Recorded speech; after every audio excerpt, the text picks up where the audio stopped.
Alright, so here we are, the final episode. I'll give you a minute to soak in all that, and we'll get over the big hurdle that was this fucking episode. Let's take a look, if you kindly will. Follow me down memory lane, where it all began. When it came to desperation, you, me, and 68% of players, yeah, we wanted to do anything to save him. Funny thing enough, though, you only had Kenny with you, so Kenny had to chop off your own arm.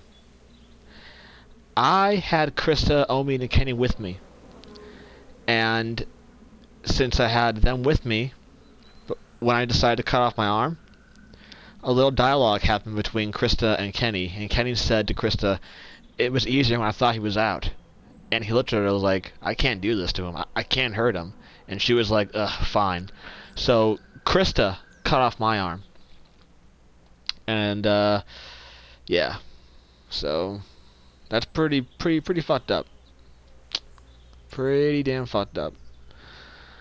But at that point, man, it's like, where do you go from there? Like, it may have bought you some time, or it may have gotten rid of the infection, or it may have gotten rid of the bite, or whatever was in the bite, but you're still bitten. It's a long risk, but we wanted to take that risk. In actuality, in doing so, the next scenes to play out do alter quite a bit if you leave the arm on, or if you chop the arm, but I'm not going to tell you what it is, but I'll leave that up to you to figure it out. But if you go back through and leave the arm on, the next scenes play out a little bit differently. But that's for you to discover on your own. Moving on. When we had, oh yeah, the big old fallout. At this point, man, I was like, you know what? We're trapped in a goddamn attic where he's talking about doing a Larry, you know, where if I pass out again, he's gonna probably fucking crush my head with a goddamn salt lick. So I was like, you know what? You do I've done everything for you, man. Thanks a fucking lot. I'm really glad I got you looking out for me after all this shit. And like I was just being like a little bitch. So, Dan, I was like, you know, okay, fine, I'm gonna kill you, son of a bitch. Don't even fucking hesitate. And then, like, you know, when it came to the statue thing, it was like, I didn't throw it, but he grabbed it, and he was like, you know, he was angry. He threw it at the wall, and that's what made us realize that, hey, cracked wall over there.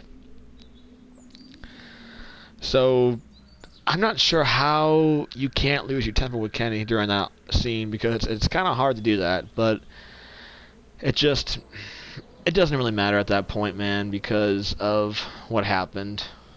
Because it was just like, the game was testing you all the time with Kenny. Like, when are you gonna push back against him?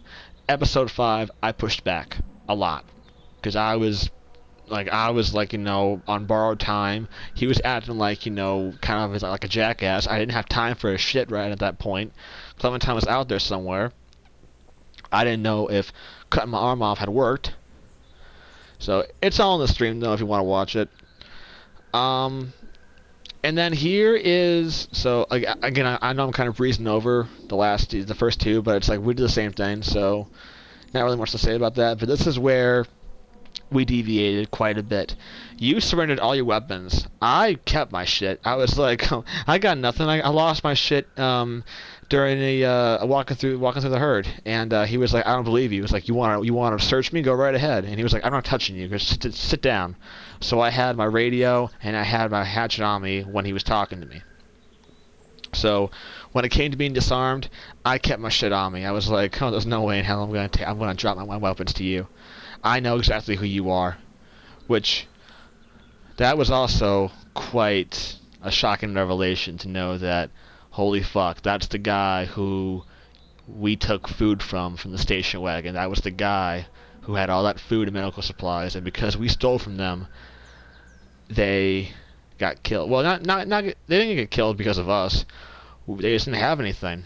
They could have gotten more stuff, but he blamed all that on my group. And I was like, I had no sympathy for you. We needed that stuff. So, moving on. Well, I'm not really moving on. I mean, I get why you did that. You thought, okay, I can take this guy no matter what. But, it was like, hey, I just saw I want to go on fresh. Send me the link whenever you're ready. That shit was intense. So mark that down. That's when you send the message to me. I'm sorry. I'm kind of going through it because I'm kind of like, I'm high. And I'm also, like, kind of tired. But I want to get through this kind of fast. I kept my weapons because I was like, there's no way in fuck I'm going to, like, get rid of my shit because you kidnapped my little girl, And I was like, I want to rip your goddamn throat out. I didn't care at that point. And you'll notice that in the next choice, when you're talking about Kill Clementine's captor, the reason why there is a difference there is because the game does a way of, during the interaction when you're choking them, when you're rapidly pushing X, the heads down display disappears halfway through it. And if you stop pushing X at that time, the stranger overpowers you, and then Lee is able, Clementine shoots him in the head. So that's the reason why I kept going, though. That's the reason why I kept going. So, nothing much to say there. We killed that motherfucker because he kidnapped Clementine, pretty much, and had to make sure he didn't do it again.